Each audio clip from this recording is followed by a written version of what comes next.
ขึ้นเงินไม่มื้ออื่นนั่นบ่ขึ้นเงินมื้ออื่นนั่นบ่ขึ้นเอาหิดเอาคองไปซื้อมาแล้วเมื่อกี้นี่ได้อย่างแน่ขึ้นตุ่มเต็มเลย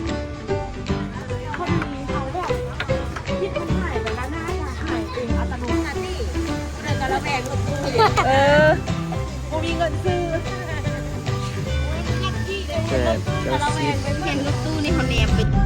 สบายดีทุกคนสบายดีตอนแรงนะทุกคน5:11 นาทีมื้อนี้เขาสิเดินทางเอาพักไปให้สาวขายหวยนะทุกคนป้าถูกหันเตี้ยหันอาจารย์แล้วเอาเขาบอกไอเตี้ยวได้ไหมใส่ไอเตี้ยโอ้ยอยากกินน้อเพลงบางเมื่อเพลงเนี่ยบ้านยูทูบเบอร์ได้นี่ทุกคนเลยปิดไปก่อนปิดไปก่อนรักทายเขาจะโอ้จะเห็นจังหงงานอย่างน้อเปิ้ลเอาไปกินน้ำแท้บ้านยูทูบเบอร์คนม่งทุกคนโอ้จับวันนี้เราจะเอาพักไปให้สาวขายหวยนะทุกคนเนาะสาวขายหวยเพิ่นอยากได้พักเนาะก็เลยว่าเอาไปให้น้องอูเนาะจริงเพิ่นก็สั่งแหละแต่ว่าเพิ่นก็สั่งมาแหละเอาไปให้เอาไปช่วยเหลือเพิ่นเอาไปเฮ็ดนะคือเฮ็ดใหม่เนาะแม่นเพิ่นเอาพักไปเฮ็ดขึ้นเฮ็ดใหม่ก็เลยแบบเอาพักไปช่วยพักก็บ่หลายปานใดดอกแต่ว่าประมาณ8 โลเบิ่งจากนั้น6 โลว่ะเบิ่งจากเพิ่นเฮ็ดนี่คือสิมีแบบเมนูนี่แต่จะมีลาบมีแกงเนาะโอ้ยำสลัดเฮ็ดเลยบ่อยากกินยำสลัดแซ่บๆดิเป็นยำสลัดขนมบ่น่ะไอ้ก็เฮ็ดเฮ็ดน้ำยำแบบบ้านๆน่ะเอาแบบเอาไข่มาเฮ็ดธรรมดาแล้วกันเอามายองเนสใส่เลยนึงแม่มันสิแบบนุ่มๆน้ำยำนุ่มๆไม่กินนะเมื่อหนาวเฮ็ดกินนึงเนาะมื้ออยู่งานเฮาก็แซ่บเลยเนาะอูเนาะบ่ก็แซ่บโอ้งานเฮายอดเลยสลัดกาแซ่บๆสลัดแบบกรอบๆอีกตั้งแต่ว่าบ่ได้กินซื่องานกินได้เดียวนึงนั่นก็ได้ว่าน่ะสิเอานี่ไปให้ล่ะสิไปแวะเบิ่งกันน่ะตลาดใน1โบแม่นบ่ดังก็ไปน้อยนึงบ่ได้ไปนั่นบ่ได้ไปแบบจริงจังอย่างเดียวเพราะว่าตลาดเดี๋ยวนี้เขาจะเปลี่ยนไปแล้วทุกคนมันก็ใหญ่ก็คักโอ้มื้อนี้ฟ้าบด2มื้อทุกคนหนาวมื้อนี้เฮ็ดเวียกก็ยังรู้สึกหนาวๆล่ะเฮ็ดเวียกมื้อเช้าล่ะมันสิเฮ็ดต่อคือเมื่อยก็เลยนอนซะนอนหลับตื่นมาคือมีแฮงนี่มื้อนั้นก็นอนแล้วนี่แหละนอนสวยแล้วนี่แหละเป็นวินหัวเป็นเจ็บท้องนะนอนสวยแล้วนี่แหละมืออยู่เมืองเงินน่ะ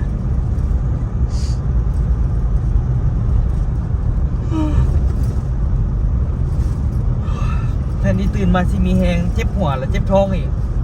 อยากหยุ่งเลยเนาะเมืองหนาวครับฮะบินเมืองหนาวทางเด้มื้อนั้นเหมือนดินรถแตกอยู่นี่แหละแม่นว่ะบนทางซ้ายนี่แหละอ๋อมุนอุ้ยเลยได้มาแปลงที่ผมก็โดนลิกมันก็ลิกน้อยลิกบนเพิ่นว่าบ่มีการตกลงกันก้อนว่าอูไปเบิ่งคอมเมนต์เนาะเพิ่นว่าเวลาโอนเงินออกอยู่ไทยมันมีการสลิปเงินโอนเงินอยู่ลาวมันก็มีทุกอย่างอะไรทุกคนตกลงเงินอะไรก็ตกลงหมดนั่นแหละแต่ว่าแอปมันเออร์เลอร์นะทุกคนมื้อนั้นแบบว่าโอนเงินแล้วแบบเงินโอนเงินนั้นแล้วมันบอกว่าออกแล้วแต่ว่าเงินอยู่ในบัญชีหั่นล่ะบ่ออกแล้วก็สลิปก็บ่แจ้งสินะมันมักแอปธนาคารตัวนี้มันมักเป็นอยู่ทุกคนมันเป็นธนาคารกับบุคคลเป็นโดนหักคันสิว่ากับครั้งที่2ไปตั้งแต่ใช้แอปมันน่ะครั้งนี้เป็นครั้งที่2แอปมันเออร์เลอร์แล้วบัดนี้เขาคิดว่าเงินมันบ่ออกแล้วโอนออกอีกสินะเพราะว่าแรกๆครับอีเถอะนะค่อยให้เขาเจ้าเบิ้งได้อูนี่เนี่ยเขาเจ้าเบิ้งว่ามันอันปึ้งแล้วแต่ว่ามันกับโบได้แจ้งเขาของเขาเพื่อกันเงินเขากับโบเข้าเงินเขากับโบออกสินะมันละเป็นนะนี่โอ้เจ็บเส้นเลยสุดท้ายก็ได้เสียเขาเจ้าไปอีกยามันดูน้ำตาลช่วงนี้เป็นยังไงล่ะได้มากับโบได้มาจังไหนเลยเอาไปซ่อนบ่มือนาไปก็ได้เลยถูกกองดินกองใหญ่กว่าเก่าแท้มักขนาดนี้ส่วนขวานี่อันละบ่จักต นับมือเดียวผมหู้หรอคอยว่าน้ำคุณนะ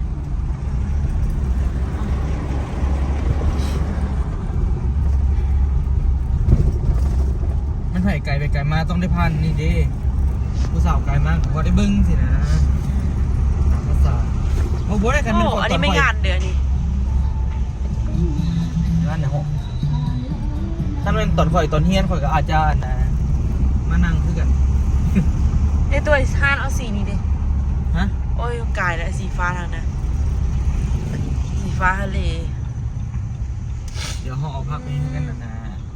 สาวก็ร้องทุกคนร้องสาวขายเลขโบเมนทางเมนคุณหน้าไปนี่โบได้สิบ่อ่ะโบเมนอ่ะตุ้ยฮะครั้งนี้ไปออกทางเดินนี่เขาซื้อมันไปได้ยังไงหรอไปยังพูดมันฮอดไฟก้อนขี้ไปแล้วก็เอี้ยวมันเดียวนึงอันนี้เจ้าสีอ้อมมาแถววะแต่ครั้งนี้ออกสุดๆแล้วก็เลี้ยวซ้ายกับเมนแล้วตัวลองเบิ้งน้องมึงบอกไปซีเมนต์กูกันคอยว่าเข้านี่ก็ได้คอยว่าฮะเข้านี่ก็ได้เข้าสิเข้าห้องนี่นี่วะป้าเทก่อนตั้งแต่คอยอันอยู่นี่ละเขาไม่เคยมาจักเถื่อเมนเหรอสิไม่เคยมาจักเถื่อเลยนี่เคยอุ้มมองเลยอุ้มหูจักปะจะมาตอนไหนนี่โอ้ยขี่รถกับขี่ไปขี่มาเดี๋ยวบอกคุณบุเคยปะเนี่ยคือบุเคยจะซอดห่างกันได้เมื่อท่านแหละเส้นทางนะ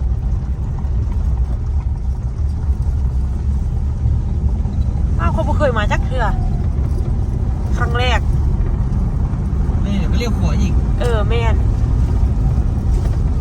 เรียกขวาเรียกซ้ายบุญหอมคนนี้อันนี้ปุ่มไปเลยสปริงเกอร์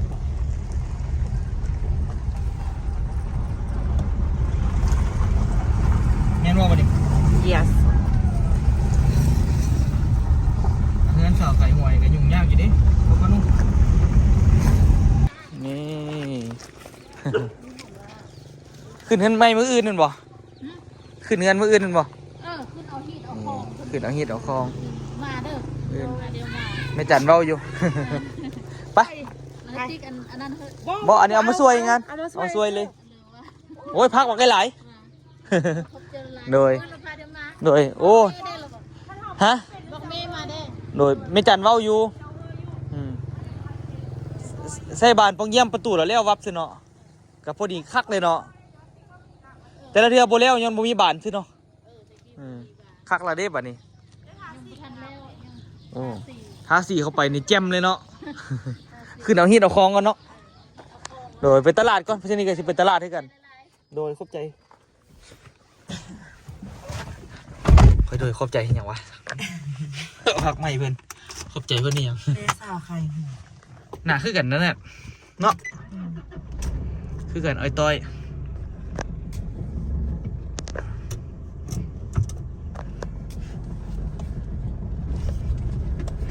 ไปจักวงหัวล่ะขึ้นก็ได้สวยเขาสวยมาตอนเช้าได้กินข้าวเช้านำไปบ่น่าพิเศษต้นตาลไปเสียได้ฮะส่วนต้นตาลมานำเนาะเฮ็ดอีกเหรอไอ้ตัวที่ว่าเลย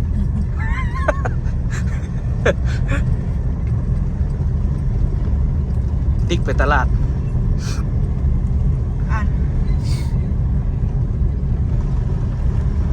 สาวไข่หวยนี่เป็นเอื้อยหันโตนเลยเป็นเอื้อยคืออูกับซ้ำค่อยซ้ำมูเคยเลยติ๊กนะติ๊กเป็นเอื้อยตัวอีกเดือนซื้อจะเกิดเดือนไหนหูติ๊กเกิดเดือน3เนาะเกิดติ๊กเกิดวันที่อะไรจักหูแต่ว่าติ๊กเป็นเอื้อยเจ้าจักมือหลักตัวเลยเห็นแล้วโอ้ติ๊กยังเป็นเอื้อยมือกว่าอยู่ซ้ำกันเลยเซี่ยวกันเลยแหละข่อยกับติ๊กนะอายุซ้ำๆกันเลยเกิดเดือนเดียวกันนี่เกิดเดือนเดียวกันเกิดปีเดียวกันแต่ว่ามือหันต่างกันนิดนึงตัวเห็นก็เกิดเดือนนี้ก่อนทุกคนเนาะท้ายเดือนนี้แหละวันที่28 เดือน 3เป็นวันเกิดตัวคนรอบ26 ปีมีใครอยากรู้เนาะแต่ตอนนี้อูคำ27 ปีกำลังจะเข้า28 ปีเนาะ ตอนนี้นี่ข่อย25 ปีอูคำยัง27พุ่นน่ะทุกคนนี่ เจ้ามาฮักค่อยก่อนเนาะ ฮะ แต่สิว่าคนได้เมียเท่าสิแม่ ข่อยบ่ได้บ้านะ เจ้าคิด ข่อยบ่ได้คิดอีก เจ้าค่อยมันผู้งามเนาะ แม่นแล้ว เด็กน้อยก็ต้องมักเป็นธรรมดา แม่นแล้วนี่ตอนนี้นี่ก็เดินทางไปแล้วทุกคนเนาะตลาดเป็นตลาดใหม่แล้วเด้อบ่เป็นตลาดเก่าละ ตะกี้ เปลี่ยนจากเทื่อลงตลาดนี่ก็เลย เงินค่อยเงินเซี่ยวค่อยอยู่นี่อันนี้อีเลยนี่ฉันได้กระเทออกมา เคยมาอยู่ลองซาน3 ปีแต่ตลาดเปลี่ยน2เทื่อเปลี่ยนมอง เปลี่ยนได้เป็นดุเปลี่ยนดันแวะซื้อเครื่องกันเนาะแวะซื้อเครื่องเอาห้านน้ำก๊อทุกคนมื้อนี้ ให้ซื้อเราด้วย ซื้ออะไรอย่างเนาะไปเข้าห้าน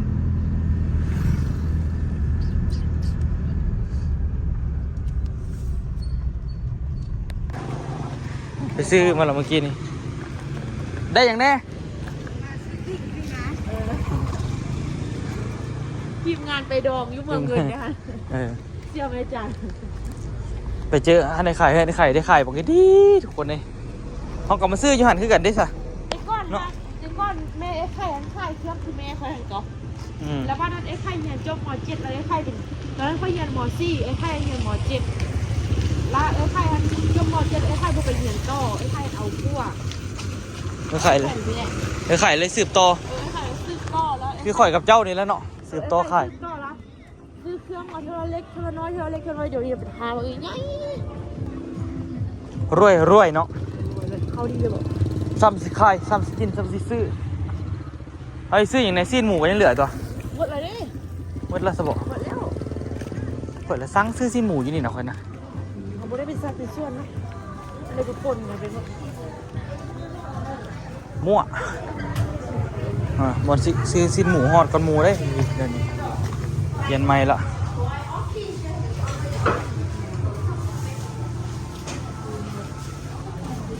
ไฟด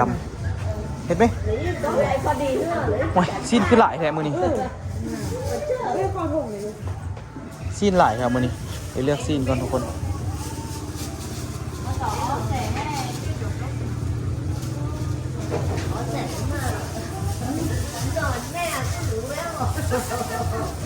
เอาใส่นี่มาเห็ดเห็ดเป็นอยู่อ่ะ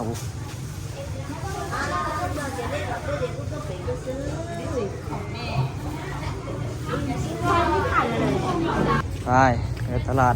ช่วงนี้นี่พักกันเต็มอันเนี่ยอังเลย ก็จะจัดระเบียบแล้วก็ได้พื้นที่เฮ็ดหลายแนวอยู่ที่มอนก็ขายอยู่นี่เก่าแต่มีปิ้งมีเปิ้งขายเลยเหรอโอ้ ฮาร์ดAN ไปซื้อฮาร์ดANบอก ว่าแอนก็เอาลงนี่ว่ะเดี๋ยวนี้ AN ไปคุณ สัตว์ป่าก็มีให้เก่า กินเลยเหรอคะอ๋อปลางามก็ได้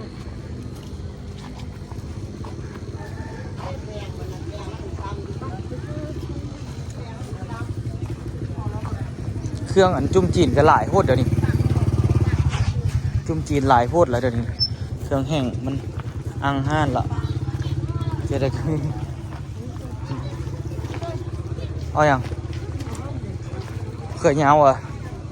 ป้าผมลาบเอาอันกินไข่มดอูกินไข่มดอีกวะลาบเลยน้องอูนะ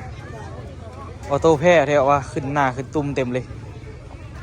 พอดีเขาแบบพิษมันหายไปแล้วหน้าจะหายเองอัตโนมัตินะตัวเนาะ พิษหายแล้วก็หน้าก็หายซีนอันนี้ก็มี มันอะไรนะผมเก๋เบ๊กันหลงไปเดี๋ยวผมตลาดที่จะพักมาบ้านอย่างนี้ ที่เบิ้งอย่างวันนี้ ก็ยังมาเลาะบ้างพวกนางพักอันนี้ก็งามงาม กูดวันนี้เผยกะลินก็กินเต็มคุณหาอัดประตูไว้อีกย่านคนที่นี่ย่านคนที่นี่อัดตัวไว้อีก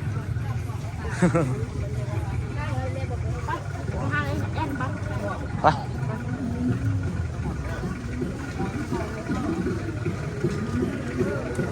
คนไหน3 โมงกำลังเต้นเลย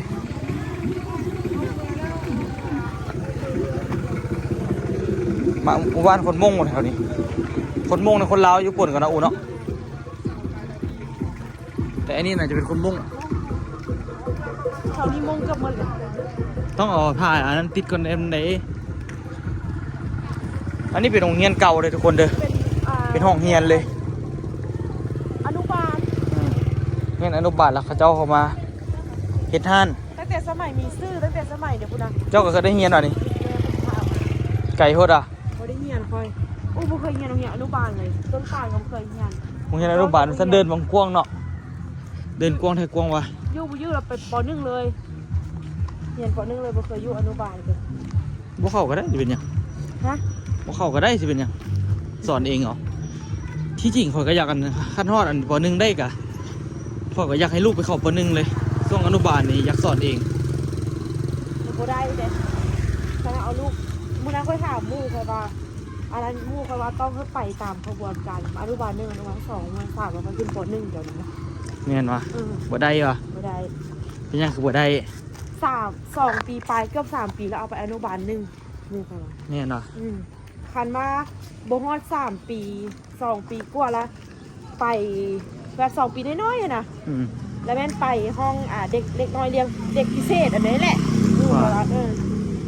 ไอ้ตั้มมันอย่างไรสิไปโรงเรียนได้ค่ะปีปลายค่ะนะ ปีไปได้ไปละ เอ้ยมดจะเอาไปเลย เฮาได้ซะ เฮามดจะเอาไปเฮเดอร์เฮาบ่ได้จำเป็น เนาะ ไอ้มดไม่จำเป็นเพราะว่าเอาไปค่ะเม็ดเฮาเอาบอลอนไอ้ตั้มผู้ใหญ่ขึ้นใช่ไหม ย่างไปเอาว่ะไปที่เก่าจริงแฮะ จอดรถยาง เอารถไปเอาวอ ย่างไปย่างมา ไปย่างมาก็ได้ คิวเขาได้ไหมเสียวมันหน้าน่ะ หน้าเองตัวคิ้วเอง เวลาติ๊กซื้อเค้กมะพร้าวให้กินเนาะแซ่บเนาะ ฮะ ติ๊กซื้อเค้กมะพร้าวให้กิน แซ่บอีหลี ชอบซื้อแบบ โอ้ฮันนี่ก็บริมาดนแล้วนะอูเนาะ เอ๊ะหนูยายคุณมาเรียดิ ว่าฮันนี่นะ โอ้ บริเข้าดนแล้วโอ้กินฮอดเด้กินฮอดส่งเวลาได้เข้าเด้อยากเข้า บริมา บริมาเอาที่เอาวานเนาะ แล้วก็น้องเขาทำไม่ดีทางนี้มาดีเนาะ อู้ปักคักเลยข้าในดินนี่ถ้าข้าเขาขายนี่โคตรแจ่มเลยนี่ เล่ตัวจริงเป็นเขาพุ่มมาดิ มีคนซื้ออะไรเนี่ย พันยา เขาเจ้าขายป่ะโอ้ไม่ได้ขายดิ โอ้ปิ้งเป็นตาแซ่บอยู่ก่อมาวางนี่ก่อน ไป2,000ทุกอย่าง ว่าตัวทั้งกลางกับ2,000มันบอก บ่มีไม้ โอ้ยไม่หรอบ่ได้เหรอ บ่มีไม้ละ50บ่มีไม้ละ2,000 โอ้ บ่ได้เอารถตู้น่ะติบ่ได้ก็ระแวงรถตู้ กูมีเงินซื้อ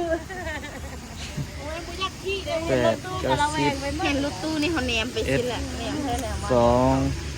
จับปากกันนี่นะคะจับไปยากกัน จับขัดจับไปแล้วบอกว่าจะไม่เรื่องของเขาเท่าแล้วเท่านี่สาวปลายปีแล้ว เป็นนั่นแหละกินข้าวเราจะเดือดแล้วก็5,000 บาทแล้วอ่ะ5,000 บาทแล้วแหละ สอง เนี่ยถ้ากินอยู่บ่กินเอาใช่ไหมคำมันยากแห้งๆคำมันกืนคำมันใหญ่แห้งอ่ะ สองแปด ทำยิบนั่นแหละ แม่บอก ลูกไรแห้ นี่กันนี่ แล้วคนทางอ้วนเพิ่นเลิก 30ก้อน มันแต่ก็บ่ได้หมดหรอแหละ อ่ะ มันยาก อีกคนหนึง ไปเลยแล้วบุกเข้าไปซื้อซีรีส์แหลกมากิน ถึงกว่า30ลองไรมึงดู ให้เอ้ยตักยัดเสื้อคืนให้ตักยัดเสื้อคืนเดี๋ยวนี้กินข้าวเม็ด แม่บอก กินไล่เขากินแต่ก็ยาก จับเองอะไรกินมาบอกอ๋อตอนต้องแม่กินยากยุ่แต่ว่า แต่ถ้ากินแล้วพอกินคือการ แม่บอก เอากินแต่ค่อยๆยัดค่อยๆยัดไม่ทันกินวะ พอยัดไปยัดมาบอก อันนี้ท่านหุงข้าวไปเรื่อยเลยเอายัดเสื้อเท่าละเม็ด2 เม็ดอ้อบุกการแบบเท่าละ3 เม็ดไป4 เม็ดเดี๋ยวนี้ พูดไปเนาะ วันนี้คิดเดือนป่ายแล้วถึง2 เม็ด มันก็กินอยู่เจ้าเฮ็ด ซีรีส์แหลกมัน โอ้ กินมื้อนั้นค่อยเอามักอื้อมาบดให้จึงมักอื้อแล้วค่อยบดเท่ามันบ่ได้บดเท่านั้นใช่ไหมเขาเอาพวกนี้เนี่ยทำไมนะ ลาบเลยนึ่งมาคืออันเป็นบีงานนั้นเนาะเอาอันพ่วงซักก็กินที่มันมันคือมันหวานเนาะ กินวะ เอาพูดเองกิน เขาบ่ลองบอกโอ้ ค่อยเลิกกินมันกินเลยดิ เจ้าให้กินในเดียวที่บอก เลิกกินได้เดี๋ยวค่อยยัดเข้าไปในปากแล้วมันกลับแล้วก็คืนเข้าไปแล้วคืนเข้าไป จะค้ำจะให้มันกิน 3 คำแล้วค่อยเซา เอาคือเศร้า เอาเกลือมันยังน้อยเองก็เลย มากที่สุดเป็นมากมันกว่ากับมักเตียง นั่นน่ะ เปิ้ลยังบ่ปานเลยมันกว่ากับมักไม้มักกล้วยมันยังบ่ทันได้เลิกกินเลย ขี้ดีแค่ไหนกินมะฮง แม่น เป็นอะไรที่ละที่บ่ได้โดนกับพี่ ก็ยังก็จะได้4 5 มื้อกับ10 มื้อลดลงมาที่5 มื้อ มันกินในนมดิ แก้วอ่ะที่มือแต่เดือนนี้บามือแก้วนวด กินข้าวเนาะ แก้วให้อูเด้อ ถ้ากินข้าวเนี่ยก็ไม่อันอยู่ น้าวละกาบามือที่บามือ อันนั้นแจ่วอย่างอันนั้น โอ้ละอันนี้วอนนะ แก้วหวาน เพื่อเอาแจ่วหวานเด้อ 6 โลขายไม่เดียว6 โลมันต้องนั่งนั่งอ่ะแล้วโจ๊กจะจืดมันนั่ง เพราะ ว่า มันพูดน้อยจนมันเต็ม มัน เอาโต้กับโบใหญ่น่ะ นั่งแล้วมันจับได้ลูกยืนได้แล้วก็เก่งลูกเลย อันนี้อันเท่าไหร่นี่ เป็น50 ก้อนเลย 50เหรอ ก้อน2,000ก็ได้เมื่อละก้อนนี่ 2,000กว่า เป็นร้อย40ให้ เอานี่เอาไปเฮ็ดกินเอา แล้วบัดตอนเลิกตอน8 โมงก้อนนี้ตอนเรากินข้าว ซื้อปิ้งกินนะทุกคนเนาะน่าจะ34มันกีบเนาะก็ได้ให้กันโอเคอยู่ เกิดมานั้นไม่เคยเป็นไข้เลยก็อันเป็นไข้มีตั้งแต่เป็นซักยาแล้วเป็นไข้เราให้ซื้อ กัน พวกเราเป็นวัดก็บ่เป็นไปลิ้นน้ำกันขนาดไปเนื้อน้ำกันนะ5 คนขนาดออโต้กูเป็นไข้คนเดียว เดี๋ยวนั้นเป็นเมื่อ แล้วเป็นเมื่อเท่าก็เป็นเท่าอันเป็นกันแนวเดิม อืม มันแข็งแรงนี่เขาเดินตรงนั้นลูกพี่ มาฮอดเฮือนแล้วทุกคนเบิ่งต้นมะนาวอันน่ะที่มันอันนั้นมันตากแดดแล้วบ่ได้หดน้ำมันเนี่ยแล้วมันจะตายไปล่ะพวกนี้นี่พวกที่ยังรอดเนาะต้นนี้จนตายเท่านั้นเลยเห็นบ่เอามาหดน้ำละคืนขึ้นมา3 ต้น4 ต้น5 6 7 8 ต้น1 2 3 4 5 6 7 ต้นเนาะสปีว่าสิมาเอาอยู่กับบ่มาจักเทื่อเดี๋ยวมันก็ตายปะเบิดเลยพอโตอยู่น้ำไม่จันบ่ฮู้ว่าตื่นแล้วหรือบ่หรือว่าหลับไม่อีกละรับไม่เหรอไม่จันหากก็ตื่นนึงก็ยังว่าสิรับไว้ปานนั้น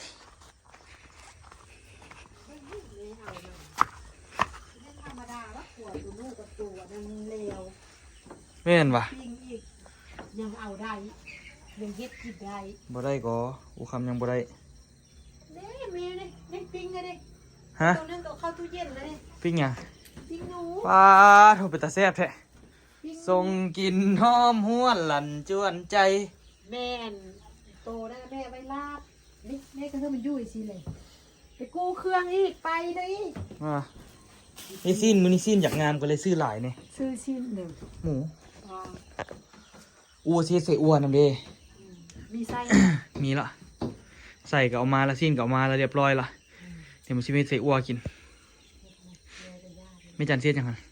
แม่ก็ตำแก้วแล้วก็ปิ้งนู่หรอบ่ ว่า สนใจ คำฮู้เดี๋ยวได้กินอย่างคำฮู้ออโต้กินอย่างออโต้นะ นอนกินนมกับเมื่อกี้นี่ กินเลยมันกินอยู่ไอ้ยายายา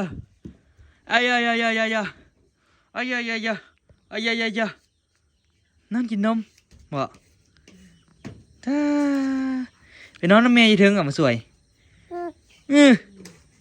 พอนอนลุมคนเดียวเนาะนอนน้ำมันล่ะนอนแล้วมันล่ะรำคาญมันบ่รับมันเบ้าหลายเบ้าหลายมันบ่รับจักเทื่อก็เลยไปนอนลุมปะซะมีแต่เสียงนอนน้ำมันน่ะ ร้องเพลงให้แม่ตู้ฟังแม่ตู้กะลกคนโตฮอกโตนู่ อื้อหือนั่น นั่น ยามันเหรอวะปกมันเนี่ยได้ซื้อปิ้งเอ็นมาเนี่ยให้อุคำกับแม่จันกินปิ้งหนูลูกก็กินปิ้งเอ็นนี่มีสิ้นสวรรค์อยู่นี่อีกเขาเจ้าก็มีอยู่มันใส่อันนี้มาหุงข้าวบอกตาลเอาเมียนตาลไปเมียนสิมันเดี๋ยวจะสิถามมันก่อนตอนอยืดสวนลูกยืนเนี่ยมันไปเมียนแม่จันกำลังตำแจวเนาะมากินข้าวมื้อนี้ พ่อจอยยังไปหาเงินอยู่พ่อจอย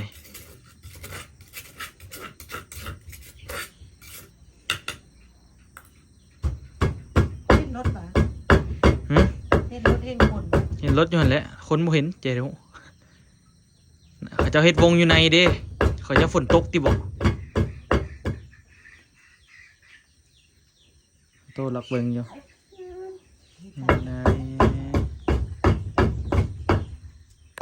มาเด้อกินปิ้งเอ็นเด้อกินเอ็นน้ำกันเขาเจะให้พักกับพร้อม เดี๋ยวพักจะมากินเนี่ยไม่เตย มาไฟน้ำกันเลยพักกับพักกันเลยหอมลาบตรงนี้นะ ลายโคตรเรื่องตาลมาบายวะน่ะต้นตาลที่ต้องกินได้เดี๋ยวนี้นะเฮ็ดของกินให้พ่อได้ธรรมดา แม่ไปเที่ยว ถามมาโอ้ก็เฮ็ดเป็นว่ะตาลเป็นผมว่าดิแต่บ่อยากเฮ็ดซื่อๆอันเฮ็ดเป็นเดี๋ยวขอสิใส่เลยเห็นปะ คุณเอไปเที่ยวทะเล พี่เอกครั ไป บ ก้อนเสม็ดผู้ใด ทุกตาไปนั่นเนี่ยก็สะเม็ดพุ่นน่ะพี่ลึกแถววะ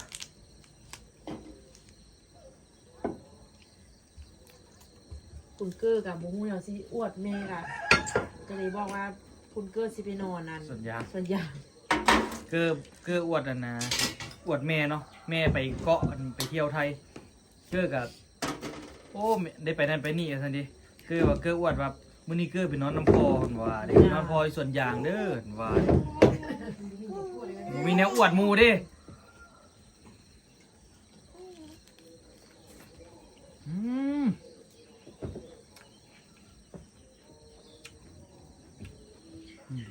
ใช่ปะเตอร์ เดี๋ยวบ่เล่าใจวะเนี่ย มื่อน่าเฮ็ดกินเองบ่ซื้อหมูมาละปิ้งก็เสียบในนี่ชิ้นงัววะอันนี้ เครื่องในไก่แล้วก็มีงัวน้ำอันนี้เต่าไก่ไปซื้อเยอะนั่นเด้ ป้าตัวคันห้าเท่าเป็นห้าไอ้ไข่นี่ไข่นี่โคตรม่วนเลยเนาะไข่เครื่องเนาะ เรามันก็เป็นชุมชน แต่กะที่ได้ไข่อยู่เฮ็ดอีดีมาตะกี้เห็นบักเก็นกับหมามือหนึ่ง5 เทื่อโห ไปแล้ว ลงทุนระยะยาว ซื้อมาอยู่ว่าเรา เหล้าหมดบ่ได้ซื้อ บัตรได้ซื้อ อ้าวคือว่ามีแต่ตุกใหญ่ บ่มีแต่ฟ้าเคี้ยวบ้านเขาบ่กินฟ้าข้าวมา เฮ็ดป่ะนี่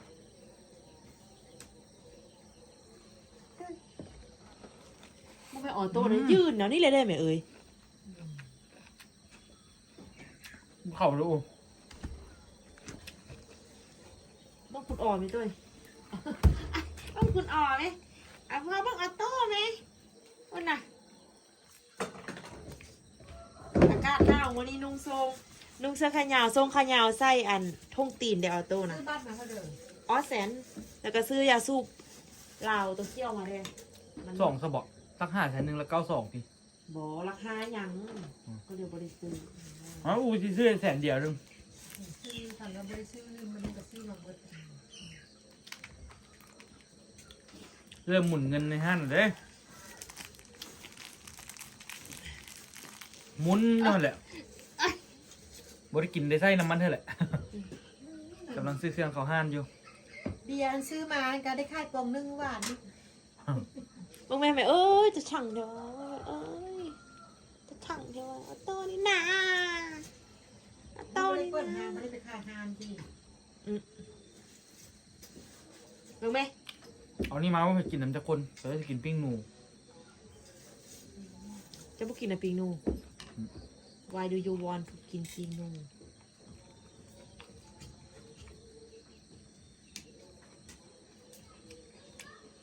เอ็นเป็นงัว ไปเดี๋ยวออโต้สีนางมึงดู บ่แฮมนะอย่าเอาปิ้งแฮมเรามากินค่ะ แม่ก็มักจะไปปิ้งแฮม บ่แฮมเพราะ ไปเดี๋ยวออโต้สีนางเนาะอุ้ย ห้องอันนั้นมากินเลยล่ะ ไปเดี๋ยวออโต้สีนาง ตอนที่เราอู้ สี่มันต้องมีข้าวปุ้นพันซะอีก พูด นี่ คำห้วย องเพลงให้แม่ตู้ฟังอย่างนี้แม่ตู้ลกอยู่นู่น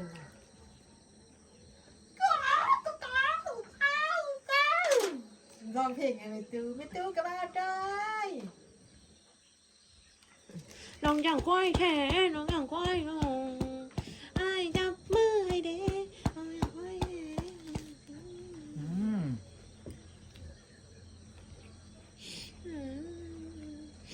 พอไปสิพูดมันเป็นยังโบหันห้างอันเดิม มีเธอละโค้งมันบ่ก็อยากดังมากพี่เนาะ นี่ เขาจะคู่จอโค้งหน้าเนาะ พวกเขาก็มีเด้มาแก้ประกาศในช่วยไม่ได้ มีหรือเปล่าตอมาแล้วมันบ่พ่อกี้กว่าประกาศ นี่ อ่ะทุกคนเนาะวันนี้เนี่ยก็เอาพักไปส่งเพิ่นแล้วก็ไปแวะซื้อเครื่องตลาดนิดนึงเนาะไม่ที่มาคลิปนี้ก็อย่าลืมฝากกดไลค์กดติดตาม2ตัวเยอะ2รอพารอเด้อสำหรับคลิปนี้ขอตัวลาทุกคนไปก่อนบ๊ายบายทุกคนสบายดีเด้อปิ้งหมูไว้ให้เจ้ากินน้ำหลังเนาะ จะเอ๊